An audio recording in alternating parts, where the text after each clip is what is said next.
Hi, I'm Gary White for Channel 6, Central Kentucky Television, and I'm here with Luke Freese at the Nelson County Extension Office.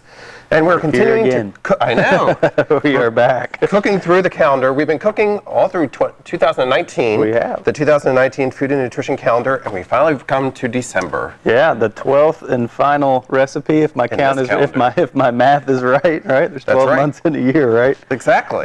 Sometimes around the holidays, kind of feels like you're losing your mind a little bit. But yeah, we're going to be done with this calendar, and then we have new calendars coming out. We assume at the end of this month, and so if you're looking for a new calendar, you've used this one up, you've torn out all the recipes, and you need something to keep track of your life there for the next year, for the new year, come by. We should have those, like I said, by the end of the month. If we don't have them at the end of December, then we'll have them in January, obviously. So okay. And so for December, we are making country morning casserole. Right, and I told you at the outset when you got here this morning that's very simple. I've kind of done, per usual, a lot of the prep work. But a lot of the stuff we've already kind of gone over with previous shows. So if you've watched previous shows, you've seen an easy way to dice an onion. You've seen us use bell peppers and how to dice those or chop those, slice those. And then the bread, we just cut into cubes. So that's easy enough. Yeah. And you're, I can even do that. Yeah, I was going to say, if your kids want to help you with something like this, you know, your kiddos or grandkiddos may be at home, you know, during the break. And so what a better way to start the Christmas break off than having them do some work for you. Exactly. Right? Everybody cook. But they have fun with it too. So, but anyway, it's very simple. All it is, like we said, we're going to do 2 cups of cubed bread. Okay. So this was just whole wheat. It was just bread slices that I've cut into cubes. We're just going to layer it there in the bottom of a casserole dish. This says a 9x9 or a 7x11. A lot of people don't have a 9x9. Sometimes you have 8x8, which is just a square glass dish, or you might have a metal dish. Either one would be fine. For the example with our magic oven, we're going to pop it out. I use an 8x8 dish, and it's not overflowing at all. So I think you'd be good to go ahead and do that. But this is the 7x11 there. So we cubed 2 cups of whole wheat bread. Yes. Okay. And then? We're going to crack all of our eggs. It calls for a half a dozen of eggs, so 6 eggs. Oh, yeah. And I thought, since this doesn't have a whole lot of prep work, that Gary would put you to work a little bit. So something about eggs. Eggs actually, yeah. So we saved one for Gary to be the test chef.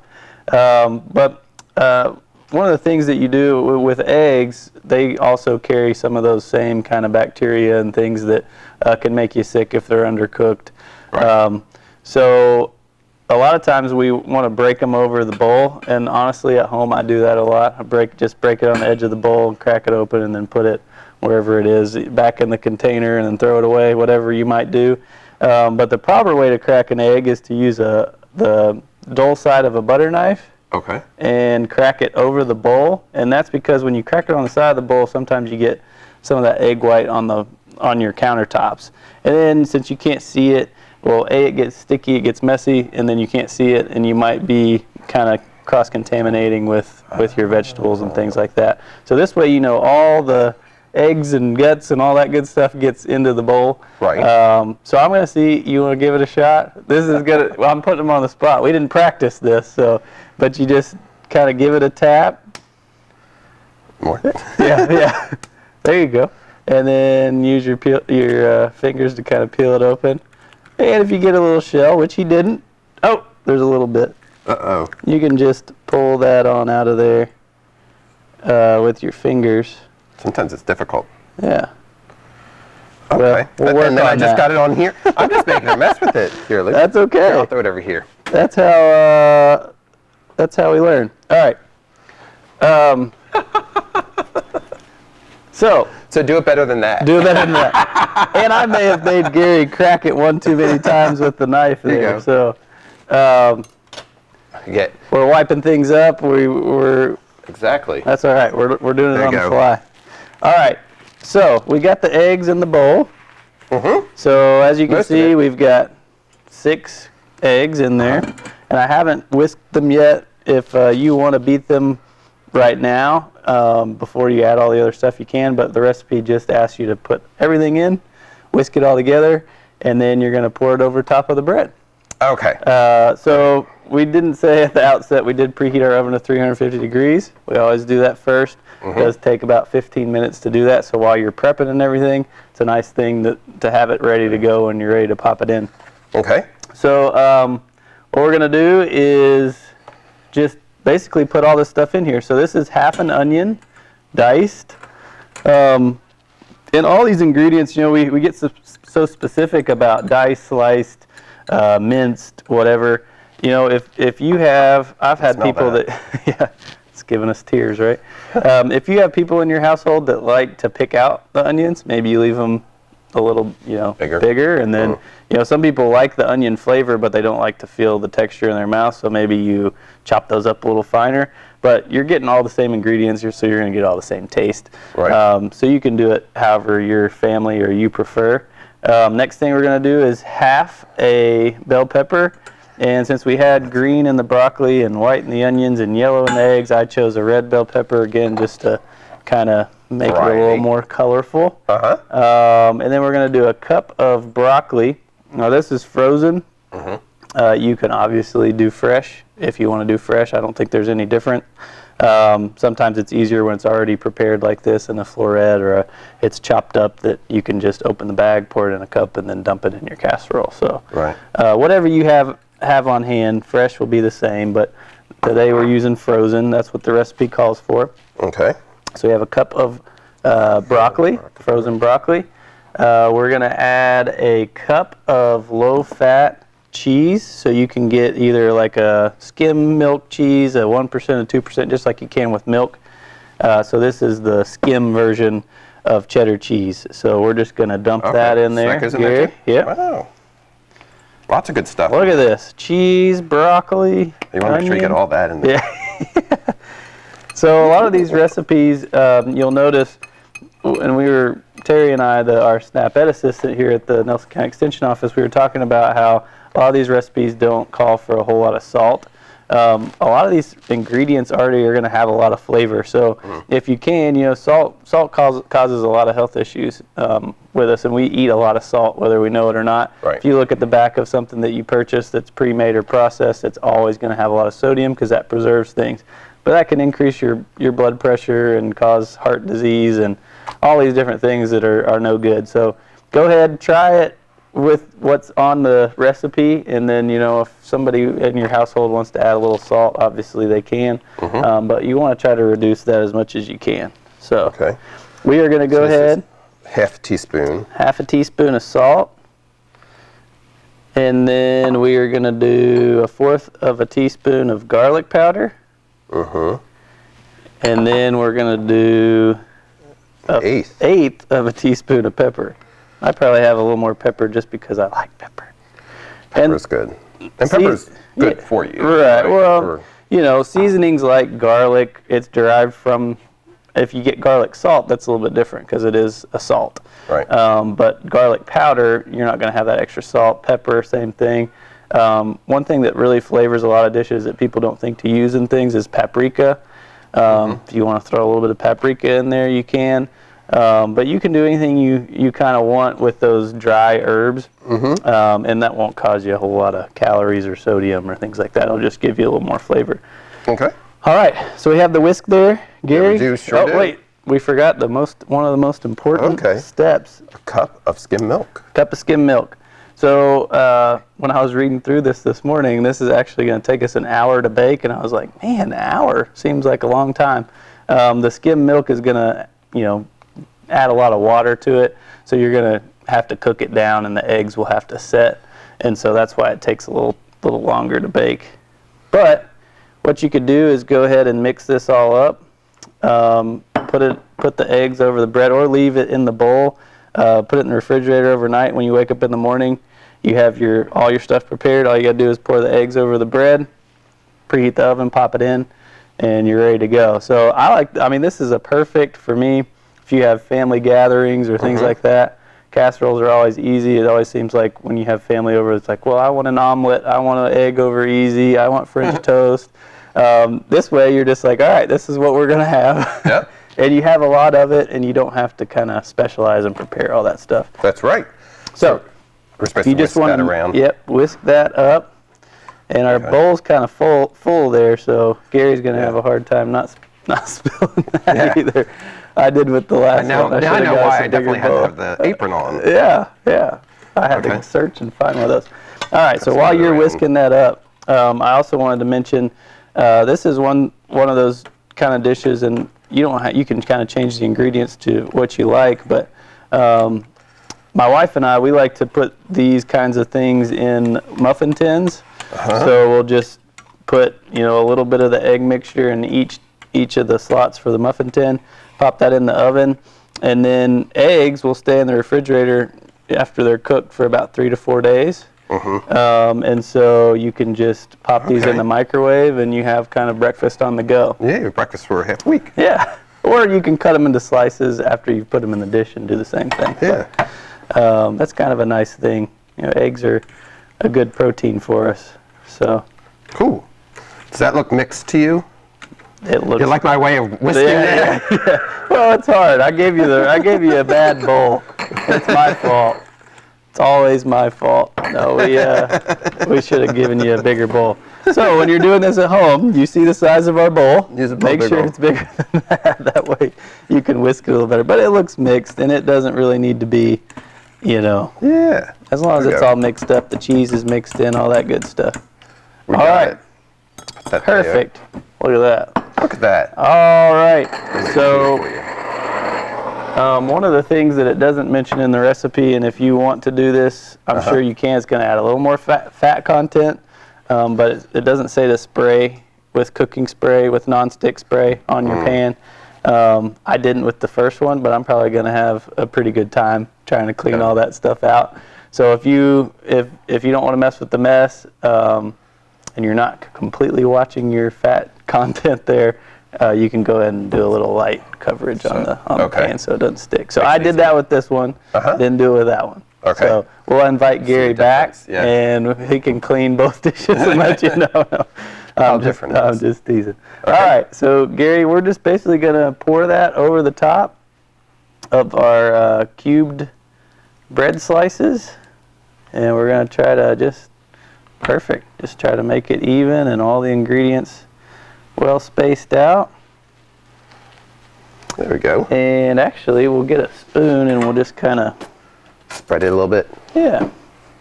It's not probably the best spoon, but we'll make do. So we're just going to spread it, make sure it's in the corner. Good. Yeah, it looks really good. It looks like the picture. It has the red and the green and the yellow. That's always my goal, is to make it look like Christmas, red and green. But I'm not a professional photographer, otherwise I think I could make that happen. All right. So that's it. And then you cook it for an hour. Cook it for an hour or until the eggs set. And you, my friend, have the apron that has our cooking times, and I'm pretty sure it lists eggs. Let's see. Right here. Eggs. Egg dishes. 160 degrees Fahrenheit, 72 Celsius. 72 Celsius. So you can kind of tell, if you take it out of the oven after an hour, it should be pretty well set. The egg should be set. But if you're in a time crunch and you're like, man, it's been in there for 50 minutes, 55 minutes, I'll just check it. If you're still seeing bubbles coming up in liquid, your eggs probably haven't set. If you can kind of move it around and it jiggles, your eggs probably haven't set. But you can also come by the extension office, get a thermometer, go ahead and poke it in the middle and see if it reaches 160 degrees. And if it does, then you know you're set. You're set. So this is the country morning casserole. It had 2 cups of whole wheat bread cut into cubes, 1 cup of shredded low-fat cheddar cheese, 6 eggs, 1 cup skim milk, half a teaspoon of salt, a quarter teaspoon of garlic powder, an eighth of a teaspoon of pepper, 1 cup frozen broccoli florets, a half a bell pepper, roughly chopped, and you did that red. Yes. And a half an onion chopped. Perfect. And that's our ingredients. The eighth of a teaspoon, some people don't have an eighth of a teaspoon. A lot of times they'll say a dash or a pinch or something like that, but I mean, I'm a pepper fan, yeah. so if you like things pepper spicy, then go ahead and throw, you know. That's right. Or you can leave it out and then just leave it up to everybody else to do what they like. Yeah, and you're going to cook it for about an hour, approximately, at 350. Yeah. And then what's going to come out? Well, let's see if our time's right. Oh, man, it was looking good. So this is the before. Before. Ta-da! I'm going to... and then we'll have an after for you. I'm just going to put this here. That way the camera can hopefully see it. Yes. And then this is what our final... We get after. Oh, looks looking like. good. Whoa. Now, it didn't shrink in the oven. It's just a different pan. That's right. We removed it from that pan. No. Yeah. It's it looks nice. And you can see it's fluffed up. Uh-oh. There you go. My cord was in the way. It's kind of fluffed up a little bit. Yeah. That's probably due to the milk. If you don't add that milk into it, it's going to set down a little bit because those eggs won't kind of fluff. Okay. And the milk. But it looks really good. The bread blossomed. Yeah, yeah. It looks very good. So I think it says this makes 8 servings. Mm-hmm.